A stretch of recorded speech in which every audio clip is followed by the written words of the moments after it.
जिला अस्पताल पुलवामा में मुबैना तिब्बी लापरवाही और एम्बुलेंस की अदम दस्तियाबी से एक और कीमती जान चली गई, जिसके बाद इलाके में शदीद गम और गुस्से की लहर दौड़ गई। शरपरीपुरा पुलवामा से ताल्लुक़ रखने वाले फारूक अहमद राथर, जिन्हें शदीद पेट दर्द की शिकायत पर अस्पताल में दाखिल किया गया था, पीर की शाम SMHS अस्पताल श्रीनगर में इंतकाल कर गए। अहल खाना ने इल्ज़ाम लगाया कि फ़ारूक अहमद की मौत ज़िला अस्पताल पुलवामा में तिब्बी गफलत और बर वक्त एम्बुलेंस की अदम दस्तियाबी की वजह से हुई। दूसरी जानिब अस्पताल इंतज़ामिया ने इन इल्ज़ामात की सख्ती से तरदीद की। उधर मकामी लोगों और समाजी कारकुनान की जानिब से अस्पताल की कारकर्दगी पर सवालात उठाए जा रहे हैं।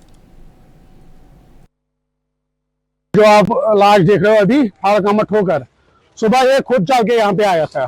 इसकी बेटी इसके साथ में थी। कल रात को पहले इसको कुछ दर्द हुआ था सीने में, तो इसको हम यहाँ पे लेके आए थे। इधर उन लोगों ने देखा, कुछ दवाई ववाई देके उसको बोला कि आप जाओ, आप ठीक हो।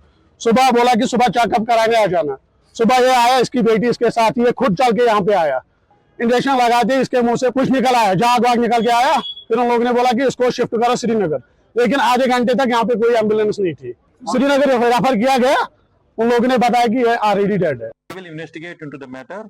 हम अपनी भी जो हमारी डेथ्स होती हैं हम उनका रिव्यू भी करते हैं। हॉस्पिटल का ये रोल ही होता है कि जो भी डेथ को किसी भी तरह की भी whatsoever will be the cause etcetera, हम उसका डेथ ऑडिट करते हैं। तो उसमें फिर पता चलता है कि अगर खुदा ना खास्ता कोई कोताही भी हो and what is the actual cause of the death, उसको हम उसमें प्रिजम्पटिव इसमें जो ऑडिट है, डेथ ऑडिट है, उसमें फिर परखाते हैं। हाँ जी, आज की जो ये इंसिडेंट जो आप कह रहे हो जो हुआ है, इसके लिए inquiry team high level directorate से आई है। वो इस वक्त अपनी तफ्तीश कर रही है।